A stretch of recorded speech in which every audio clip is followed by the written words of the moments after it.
আসসালামু আলাইকুম বন্ধুরা, কেমন আছেন সকলেই? আশা করি আপনারা সকলেই ভালো আছেন। তো এই সাইটে কিছু পাট ক্ষেত দেখা যাচ্ছে।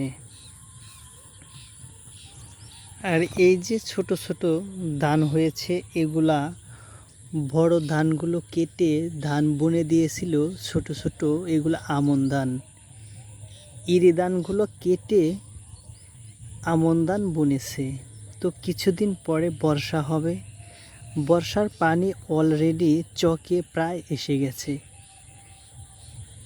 পানি এসে গিয়ে এগুলা তলায় গিয়ে আপনার ধান হবে না। এগুলা তলায় গেলে পানিতে ধান হবে না, আমন ধানগুলা হবে না।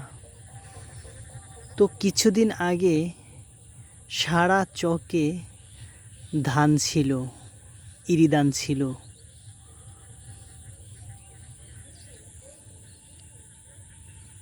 আমার একটি লাইভ ভিডিওতে দেখাইছি এবং একটি এমনি ভিডিওতেও আমি দেখাইছি যে চকে অনেক ধান ছিল এবং ঝড়ে ধান ফেলে দিয়েছে।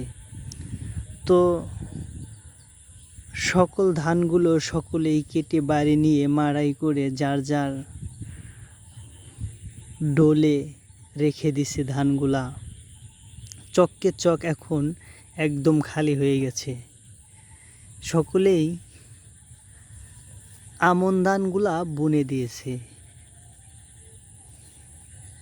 হবে কি না উপর আল্লাহই জানে, তবে মানুষের আশা তো আছেই। আমন ধানগুলা বুনে দিয়েছে, খুব দ্রুত পানি হলে আমন ধানগুলা হবে না। আর যদি আস্তে আস্তে পানি আসে তাহলে আমন ধানগুলা হবে, কিন্তু প্রচুর পরিমাণে পানি বাড়তেছে। কারণ একটানা বৃষ্টি হচ্ছে এবং বর্ষার পানিও খুব বাড়তি, যে কারণে পানিগুলা খুব দ্রুত চলে আসছে। খুব দ্রুত চলে আইলে এই ধানগুলা হবে না। এই বড় বড় ধান হলে মোটামুটি হতে পারে, আর যেগুলো একদম ছোট সেগুলো তো হবেই না।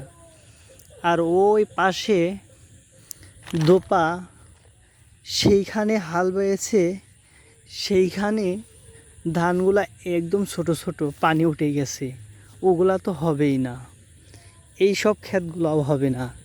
এই সব ক্ষেতগুলা, এই ক্ষেতটা হতে পারে।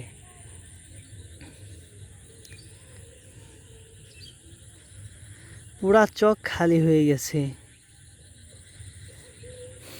কিছুদিন পরে পুরা চকে পানি থাকবে, মনে হবে কোনো একটা বিশাল নদীর মতো। তো আল্লাহ তাআলা যদি বাঁচায় রাখে, ওই ভিডিওটা করে আপনাদেরকে দেখাবো যে পানি হলে চকে কীরকম দেখা যায়। বৃষ্টি হয়ে গেছে তো আকাশটা মোটামুটি কেমনে যেন, প্রতিদিন অনেক জোয়ার গেছে, কিন্তু আজকে খুব একটা জোয়ার নাই।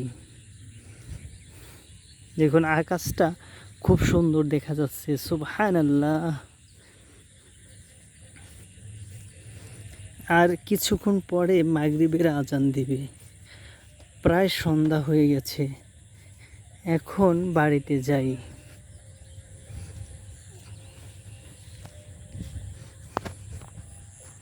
পাখিরা সকলেই বাসায় যাচ্ছে।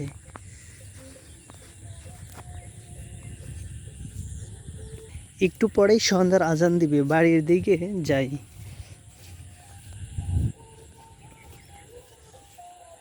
যাওয়ার পথে চকের সাইডে একটি খাল আছে, সেই খাল দিয়ে নদীর পানি আসে। তো কি পরিমাণ পানি এসেছে, কি পরিমাণ পানি হয়েছে আপনাদেরকে একটু দেখাই। বন্ধুরা দেখুন, পানি চলে এসেছে। এই পাশে অলরেডি পানি উঠে গেছে খেতে। এই পাশের সাইডে অলরেডি পানি এসে গেছে। আপনার ওই সাইড দিয়ে খাল, ওখান দিয়ে পানিগুলা এসে এই সাইড দিয়ে গিয়েছে। এই যে দেখুন ধারে পানি আসতেছে এবং ওই পাশের চকে এন দিয়ে পানি যাবে, এখান দিয়ে ওই সাইডের চকে পানি যাবে। আর এই সাইডে অলরেডি পানি উঠে গেছে। আর এই পাশের চকে কালকে সকালে চলে যাবে। তাহলে কিভাবে আমন ধানগুলা হবে? তো আমন ধানগুলা হবে না। টাকা খরচ করে হাল বাইয়ে আমন ধানগুলা বোনা হয়েছে, কিন্তু হবে না। যা করে আল্লাহ ভালোর জন্যই করে, তো সকলে আশা করে বুনেছিল, কিন্তু এখন হবে না। না হলে তার কিছুই করার নাই। এই যে এই এক ক্ষেতে আমন ধানগুলা অনেক আগে বুনেছিল, যে কারণে এই ক্ষেতের ধানগুলা অনেক বড় হয়েছে। এই ক্ষেতের ধান হতে পারে, তবে অনেক পরিমাণে পানি হলে হবে না, আর পানি যদি কম হয় তাহলে হতে পারে। দেখুন, মাছ মারার জন্য চাইনা জাল পেতে রাখছে।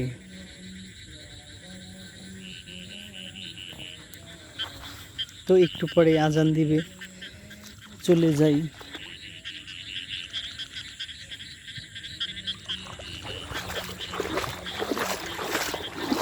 কিছুদিন পরে এখান দিয়ে সব তলিয়ে যাবে, পানি উঠে এখান দিয়ে পানি এসে এই চকে উঠবে। এইটুকু পানি বৃষ্টির পানি এই চকে উঠে টোটালি তলিয়ে যাবে। আর ওই সাইডের চকে অলরেডি উঠে গেছে। এই সারা চকে কালকে সকালে পানি এসে ভেসে যাবে। তো মজার একটা জিনিস দেখাই, চলুন। এটাকে বলা হয় কুশুল বা আখ। কে কে চিনেন? সেই মজার একটা কুশুল বা আখ, খেতে সেই মজা,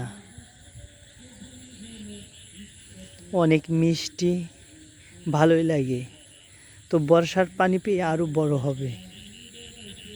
সকলেই ভালো থাকবেন, সুস্থ থাকবেন। আজকের মতো এই পর্যন্তই। আসসালামু আলাইকুম।